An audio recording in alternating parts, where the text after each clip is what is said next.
So I love the idea of path of least resistance. It's the same thing as path of most allowance, isn't it? It's the same thing. And who puts the resistance on the path? Me. Yeah. And is anybody upset about that? No. And does your inner being know how to work you around your resistance? Yes. And does the resistance all have to disappear? No. You just have to be listening so that you can make your way over it and under it and around it. And so that was the other thing I wanted to say. I love knowing that another path always, no matter where I am, there always is many paths to the things that I desire. Well, that is a good way of putting it. Many paths because I've got them blocked off for different reasons. I got this path blocked off for this reason and this one blocked off for this reason. That happened in childhood and that just happened yesterday. And my mother taught me that and I read that in the Bible and or somewhere. And so have all of this resistance on different paths. But there is always a path. There's always a path of lesser resistance. And your inner being knows what it is and is delighted to call you to it. So I love the idea of that because no matter what turn you make or a mistake you make or resistance that you put in your path, is always a way to it. There are no mistakes because you can't get it wrong. Right. You just have different degrees of readiness to hear what your inner being is saying. Just like we've told the story so many times about Esther the other day. Something really interesting happened. You'll like this because it really speaks to what we're talking about. So, years ago, Jerry and Esther bought some furniture for this house that they have in Del Mar. And these nightstands were late to come. And she kept calling the man, where are they, where are they, where are they, where are they? And finally she said, well, we've decided we're just going to cancel the order for them because we've been waiting a long time for them and we really want them. So we'll just go find something else. And he said, they'll be there tomorrow. And so when they came tomorrow, they had freshly been created. And they were still tacky from the finish that had been put on them so that the drawers wouldn't open and close. But Esther thought, I just want to put my stuff on it. I don't need to put anything in it. So she just accepted it and loved the way they looked and didn't worry too much about it for very long. And then years later, Esther's moving some things around and she thought, I wonder if that thing ever dried out. I wonder if I could put something in it. And she tugged on it and it opened. And she thought, oh, there's a whole lot of space in there to put a whole lot of things. And so she put some night reading in there, some books, some things that she thought she might like near her bedside. And then when she went to close it, it was still too big for itself. So she just kind of kicked it with her foot and in it went. And she thought, good, I'll never see those things again. But she was feeling playful about it, and she thought it was funny after all of these years that the paint still hasn't dried. So then she went about her day, did other things, and that night came home from dinner with friends, and she had a bottle of water, and she popped the top on it, and it's like her hand went into a sort of fit, a sort of indescribable, uncontrollable seizure in her hand. And she squirted water all over. And she's laughing. She's thinking, what is wrong with me? Why would I do this? And so it still seemed very funny because it was like nothing that she'd ever experienced. She managed to squirt water all over the floor. A good third of the bottle was gone. She could not release herself from her fit. So she went into the bathroom and pulled a towel and held one end of the towel and used the other end of the towel to wipe up the mess and heard something roll across the floor. And when she looked to see what it was a tack that had come out of the cabinet with a round edge that had a very sharp point, and it was pointed right up. She realized that it was right on her path as she gets up in the night to go to the bathroom. And so it was a tack ready to be stepped on. It was in the perfect position, and her inner being knew it. Now, a seizure was just the path of least resistance. You see what we're getting at? She wasn't in a position to receive a block of thought about that as clearly as that. What do you mean attack? What kind of tack? Where did the tack come from? In other words, it would have been too much to explain. She would have stepped on the tack before we had an opportunity to let her know what it was. But this was the perfect opportunity. Just squirt water all over the floor and let her find it in the comfort of a towel rather than in the bareness of her toes. You see what we're getting at? So path of least resistance takes on many shapes and forms, but it's always to lead you to your greatest benefit. And we don't want Esther to ever say, oh, I must be losing my ability to translate Abraham.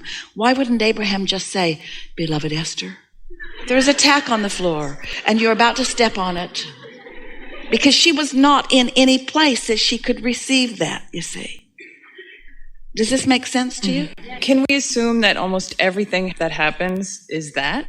You can assume that everything that happens is your inner being guiding you toward well-being and you accepting it to one degree or another. Everything is that. Things are always working out for you, and to the degree that you are relaxed and allowing. In other words, Esther was very playful about that. She couldn't believe what she had done. She couldn't believe so much water could go so far. And she couldn't believe how she couldn't control her own hand. But part of the reason why I like the path of least resistance is because I can visualize it. For instance, well, the paths that lay out. Maybe we would be better off if we started calling it the path of most allowance. Maybe you all are ready for that, because there is always a path. Which one are you allowing? In other words, we would like you to not be hard on yourself about having resistance, but easy on yourself about knowing there's always a way, and then listening a little bit more for as much as you can receive like the now. GPS in the car, if you make a wrong turn, it recalculates a different path. Precisely. Yeah. Yes. Thank you. Enough? Hello. Welcome to my dream come true. I'd like to thank Abraham for the best shower I've ever had in my life. If you're staying here at the Marriott, it has like a waterfall falling down, which is one of the conditions I've become addicted to with my well-being. And I'm really here to take my practice one step further. It was probably 6 months ago that I had acknowledged Esther as one of those people on the earth that is showing me a way of doing things that actually looks good to me, where no one else is. And I said, I'll do it. I'm ready. I've been trying for years, haphazardly. So I connected to everyone in this room, and I thank you for being my Abraham family. I know that we're drawn here together. And I've been waiting for this moment. I've been visualizing this moment. And I've been waiting to just come and thank all of you and tell you how beautiful my life has been, since I've been looking for beauty every moment. When I wake up and I decide, oh, wait a second, this doesn't feel that great. What feels good? Oh, hold on a second. Wait a second, let's turn on Abraham. If I'm determined by who I spend the most time with, I'm going to spend the most time with Abraham. I'm going to start spending time with you, and one easy, satisfying step at a time, find my way to who I am in this beautiful life. And in this last 6 months, especially this last 6 weeks, especially this last 6 days, this last 6 minutes, everything has been going better and just blowing my mind, the things that come together. I can't coordinate when they say 2,000 action hours in 30, what is it, 2 seconds of thought? Thank you. It's a lot of leverage in alignment. I now meditate before my meetings, and I get a rampage going of the beauty I'm about to work with the friends I'm about to engage with, that I get to work with. The nice thing is, because you've already been doing that, it's already there. In other words, you don't even have to set forth the intention that it's what's going to happen, because it's what's already happening, and anything else is illogical, isn't it? Yeah. Momentum is a lovely thing. Momentum is a lovely thing. It's the most beautiful thing I've ever been introduced to. I can't say thank you enough. Can you acknowledge the worthiness you feel because of how you figured out how to allow this connection that has always been there for you, but now you've tapped into it in a way that is causing you to just expect the next thing and the next thing and the next thing and the next thing to go well for you. And so it does. Yes. My problem before was ego and the self-love, the difference between doing something to do it, to satisfy myself, and then to be satisfied and love myself and go do something is the gift of life that you help share with me. Clarify that for us a little further. I am a musician. I am a lyricist. I am an artist. I am everything you've been speaking to this morning. And I now look for the life I want to create in the song I go to make. Where before I went to blow up the room, and I still do. But what we wanted to hear is your distinction relative to the ego, the selfish point of view. We just want to fine-tune that with you just a little bit. The driving factor is, when I notice the driving factor, I question it. Well, so let's just start by saying the driving factor is often what I'm trying to accomplish here in terms of my action. But rather than calling it a driving factor, let's call it the calling factor or the flow factor, or what's already in motion factor, or the pre-flowed energy factor, or the getting ready to be ready to be ready to be ready to be ready factor. And so what you've discovered, because you must be egotistical in that you must focus, and you must focus about self. That's what the selfish factor is about. That's what the satisfaction is about, because you can only perceive through the eyes of self.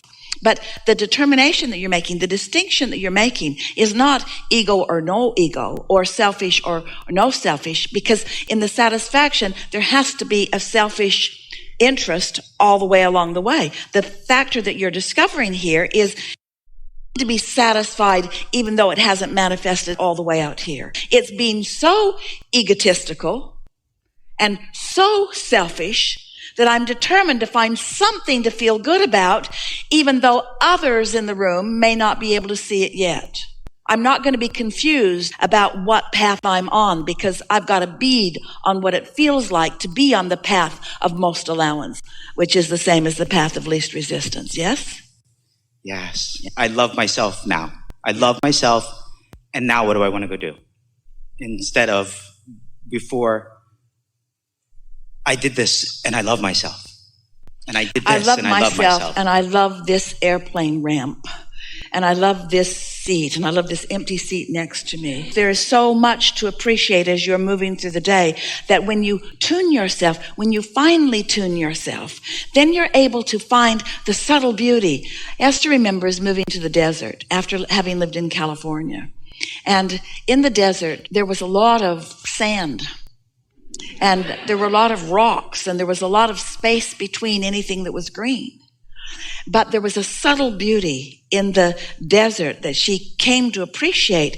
But at first she had to look really hard to find it, because it didn't just bowl her over. She had to reach for it. The desert was hot, and San Diego had been cool, and San Diego was green, and the desert was brown. But because she wanted to find satisfaction, she had to tune herself differently. And then she discovered beauty in the desert that felt more satisfying to her than the beauty that she was finding in other places that had much more water and much more green and much lower temperatures. Beauty is in the eye of the perceiver, in the eye of the beholder, in the eye of the aligned, you see. And that's how you get unconditional. So then you say, oh, Abraham, we're on to you.